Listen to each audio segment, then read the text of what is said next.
बिस्मिल्लाहिर्रहमानिर्रहीम। अस्सलाम वालेकुम नाज़रीन, आप यूट्यूब चैनल देख रहे हैं। मैं इमरान खान हूँ। आज कोई बहुत बड़ी खबरें नहीं हैं, लेकिन जो इंपॉर्टेंट चीज़ें हैं मैं आपके साथ शेयर कर देता हूँ।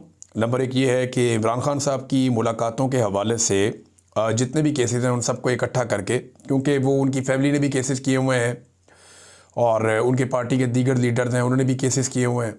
अभी सुहेल अफरीदी नए वज़ीर आला बने, उन्होंने भी केस कर दिया है। ये सारे केसेस इकट्ठे करके अब इस्लामाबाद हाई कोर्ट में एक लार्जर बेंच बना दिया गया। ये केस अब लगेगा 23 तारीख को। जवाब तलब कर लिया अदालत ने कि ले और ये सारे जवाब अपना अपना सुप्रिटेंडेंट जेल को भी, बाकी सबको भी कहा गया ये अपना जवाब ला के जमा करवाएं, बताएं आप क्यों नहीं इमरान खान की मुलाकातें करवा रहे हैं, रीज़न क्या है। तो इसमें जनाब जो बेंच बना उसमें सरफराज डोगर साहब, once again chief justice Islamabad high court, जो इमरान खान के लिए और पाकिस्तान तहरीक इंसाफ के लिए सबसे मुतनाज़ जज हैं, वो इमरान खान से रिलेटेड हर केस में ख़ुद अपने आप को शामिल रखना चाहते हैं। और ये वैसे उनको लाने की शराइत में से भी मुझे एक लगती है कि इमरान खान से रिलेटेड चीज़ों को दबाना है या कंट्रोल करना है तो जस्टिस सरफराज डोगर को अपना किरदार अदा करना पड़ेगा, और वो कर भी रहे हैं। दूसरे अरबाब मोहम्मद ताहिर साहब हैं, तीसरे आज़म खान साहब हैं।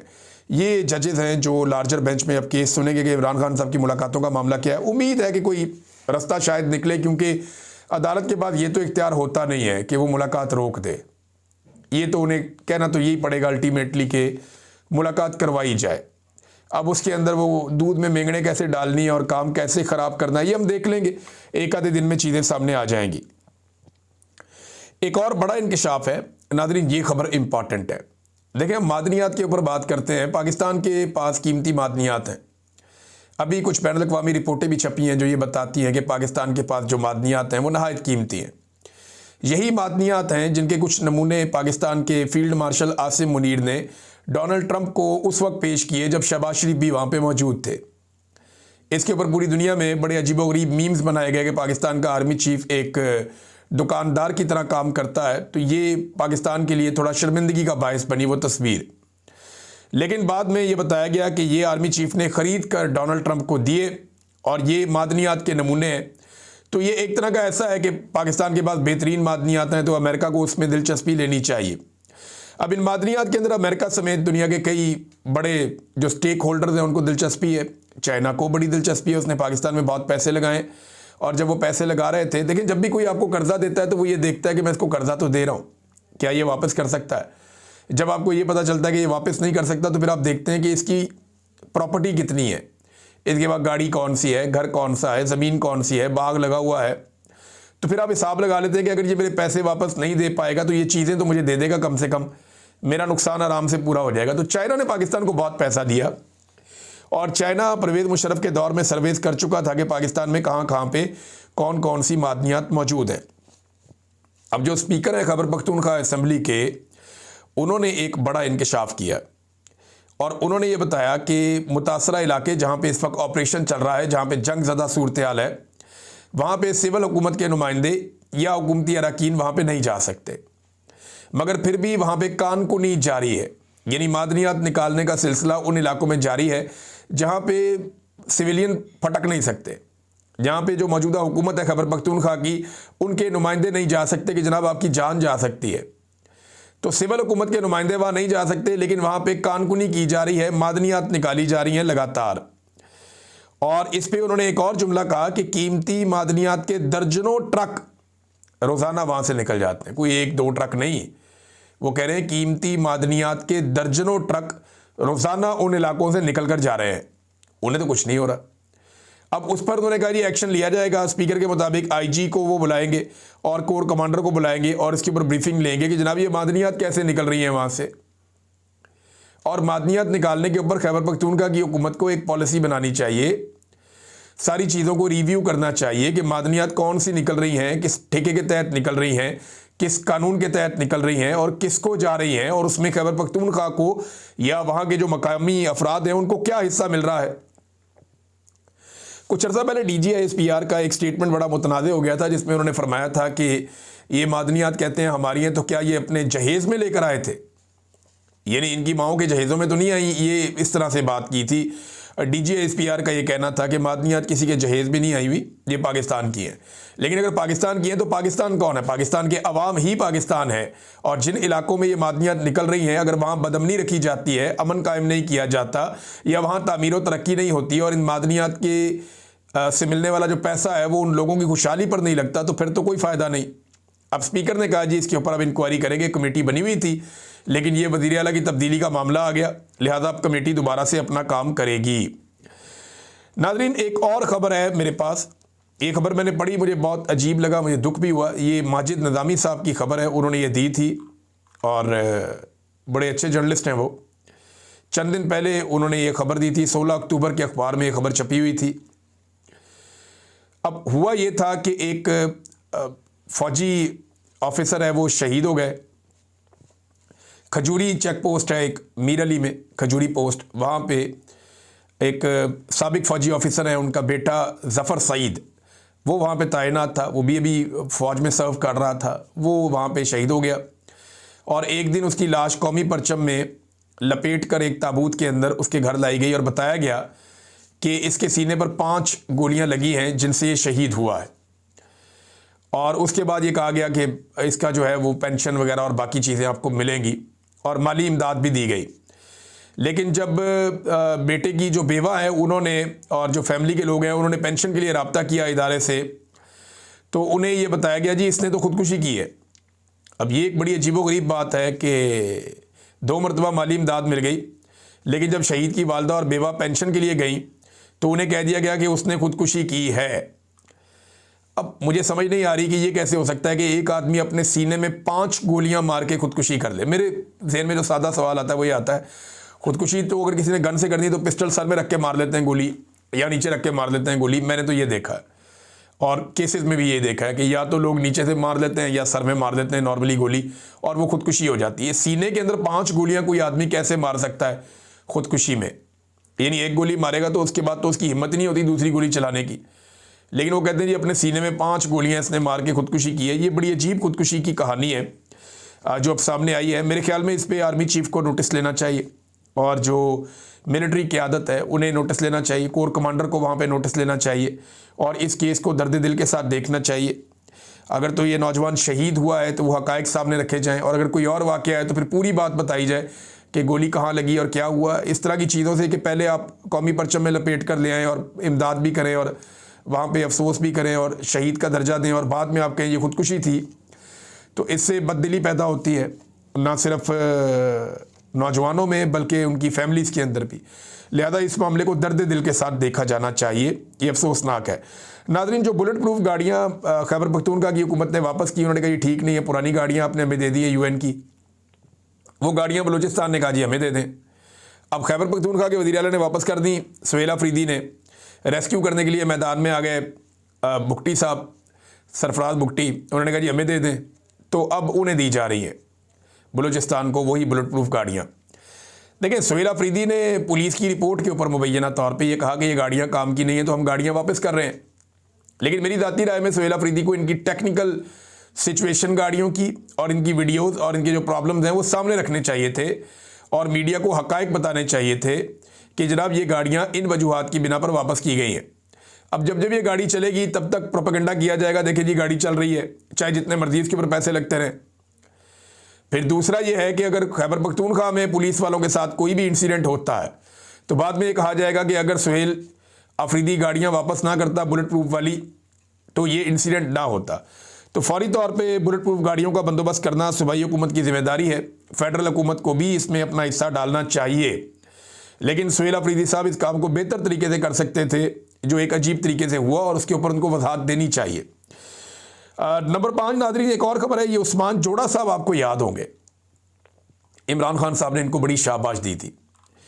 ये वो नौजवान है जो जब पुलिस रबड़ की गोलियां मार रही थी तो एक खातून को लग रही थी, तो ये ज़मान पार्क में उस खातून के आगे आकर खड़ा हो गया और गोलियां अपने जिस्म पे इसने खाई। ये बड़ा सियासी ख़ानदान है इस नौजवान का, कई दहाइयों से इसका ख़ानदान सियासत कर रहा है और गुजरात से इसका ताल्लुक़ है। अब दहशतगर्दों की तरह इसको अदालत में पेश किया गया, अडयाला के बाहर से इसको गिरफ़्तार किया गया था। अब देखें ये इसकी तस्वीर, आप ये हाथों में हथकड़ियाँ लगी हुई हैं और दोनों हाथों में लगी हुई हैं जैसे कोई दहशतगर्द है। और इसके सर के ऊपर काला कपड़ा भी चढ़ाया हुआ है। ये रियासत क्या कर रही है? क्या ये कोई दहशतगर्द है? वो पॉलिटिकल कारकुन है और पुराना पॉलिटिकल फैमिली से इसका ताल्लुक है। वो अडियाला जेल में गया सिर्फ कि बाहर मैं खड़ा हूँ यकजहती के लिए, अंदर मेरा लीडर बंद है और सारे जाते हैं। अब उसे गिरफ्तार करके उसके मुंह के ऊपर काला कपड़ा डाल के उसको जिस तरह अदालत में पेश किया जा रहा है, इससे नफरत पैदा होगी। ये नौजवान जब अपने इलाके में वापस जाएगा तो ये क्या बताएगा कि इसके साथ क्या किया गया, या जो इसके इलाके में दीगर नौजवान इसकी ये तस्वीर देख रहे हैं उनके दिलों पे क्या गुजरेगा? क्या वो इस एस्टेब्लिशमेंट से और उनकी लाई हुई हुकूमत से मोहब्बत करेंगे या डर जाएंगे? नहीं, वो नफरत करेंगे, डरेंगे नहीं। डर थोड़े अरसे के लिए हो सकता है, लेकिन डर जो है वो आहिस्ता आहिस्ता बदल जाता है नफरत में, और नफरत बदल जाती है बगावत में, और बगावत कुचल देती है ताकत को। ये बात लिख कर पर्ची के ऊपर रख लें और अपनी जेब में डाल लें। होता यही है और यही सीक्वेंस है और यही फार्मूला है जो हमने हमेशा देखा है। नाज़रीन, हमारे कुछ सहाफ़ी दोस्त हैं जिनके माजी में बड़े बयानात होते थे महंगाई के ऊपर, वो माइक्स लेकर निकल जाते थे, लोगों की इंटरव्यू करते थे। पेट्रोल 2 रुपये लीटर महंगा हो गया, बताओ। डॉलर की इतनी कीमत होगी, बताओ। आज सब्ज़ी कितने की मिल रही है, आटा कितने का है, घी दालें कितने की हैं। अब वो ये काम नहीं करते। कोई एतवार बाज़ार की रिपोर्ट देता था, कोई कहीं से कोई पेट्रोल पंप पे खड़ा होकर, तो बहुत उनके वायरल होते थे उनके बड़े स्टेटमेंट्स, और वो ट्विटर के ऊपर ट्वीट्स भी करते थे। अब उन्हीं की वही चीज़ें निकाल कर जो है वो मीडिया, सोशल मीडिया सामने रख रहा है, और सोशल मीडिया उन्हें बहुत ज़्यादा रुसवाई का सामना करवा रहा है। वो ज़ेर अताब आ गए अवामी असर के, क्योंकि अवाम बार बार ये कह रही है कि महंगाई तो अब बढ़ी है। पहले तो महंगाई इतनी ज़्यादा नहीं बढ़ी थी पहले भी, लेकिन अब जो महंगाई बढ़ी है वो बहुत ज़्यादा बढ़ी है। मैं अपने एक दोस्त को सुन रहा था, इमरान खान साहब के दौर का उनका क्लिप है कि जी बहुत ज़्यादा महंगाई होगी, तबाह बर्बादी होगी, और इमरान खान जिम्मेदार है। और अब वो कहते हैं जी महंगाई तो है ही नहीं, कोई चीज़ ही नहीं होती महंगाई। तो ये मैं हैरत मुझे होती है, लोग अपना मौक़िफ़ कैसे बदल लेते हैं। भाई इमरान खान के दौर में महंगाई थी तो हम भी कह रहे थे कि महंगाई है। आज अगर महंगाई ज़्यादा बढ़ रही है तो हम फिर कह रहे हैं महंगाई है। अब ये तो नहीं हो सकता कि उस दौर में आप कह रहे हो क्योंकि इमरान खान की आपको शक्ल पसंद नहीं है या आप उनको बुग्स में आप मुब्तला हैं, तो उस दौर में आप कहें महंगाई है, और अब जब महंगाई कई गुना बढ़ गई है तो आप कहें कि जनाब महंगाई आपको दिखाई नहीं दे रही, एक्चुअली आपकी आंखों पे बुग्स की पट्टी बन गई और कोई बात नहीं है। नाज़रीन, एक बड़ी अजीबोगरीब हरकत की जो आईनी बेंच के सरबराह हैं जस्टिस अमीनुद्दीन खान ने।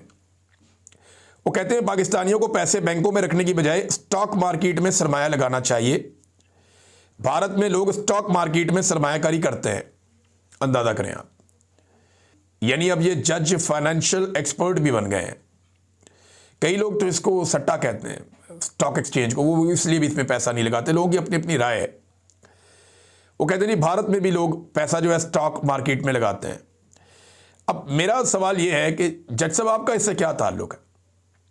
आपको वजीर खजाना तो नहीं है, या मुल्क की मईशत की जिम्मेदारी आपने तो नहीं ली हुई। आपने तो अपना काम करना है। भारत के अंदर लोग अपना पैसा कहाँ लगाते हैं, एक जज की तवज्जो इस पे होने से बेहतर है कि वो ये देखे कि भारत के अंदर अदलिया उनसे बेहतर कैसे है। आपको ये बताना चाहिए था कि भारत के अंदर अदलिया कैसे बेखौफ होकर बेहतर फैसले दे लेती है। आपको बताना चाहिए था भारत के अंदर पैसे के साथ लोग क्या कह रहे हैं, आपका इसके साथ क्या ताल्लुक है। आप कोई फाइनेंशियल एक्सपर्ट तो नहीं है ना, आपकी ये ड्यूटी है। भारत को तो छोड़ें, कीनिया की अदालत ने शहीद अरशद शरीफ को इंसाफ दे दिया। ये देखें ना, ये खातून जज हैं, इनका चेहरा आप देख लें। इन्होंने कीनिया में इंसाफ दिया है। जस्टिस सेटला ने अरशद शरीफ कत्ल केस में पुलिस ने कहा जी कि ये गलत शनाख्त के मामले में हमसे कत्ल हो गया, लेकिन उन्होंने कहा नहीं, ये झूठ है। उन्होंने पुलिस के खिलाफ फैसला दिया वहां पे कीनिया में। ये खातून जज है। लेकिन आप ये देखें कि पाकिस्तान के अंदर क्या हुआ। पाकिस्तान में आप लोग अभी तक उस केस को ही नहीं लगा रहे।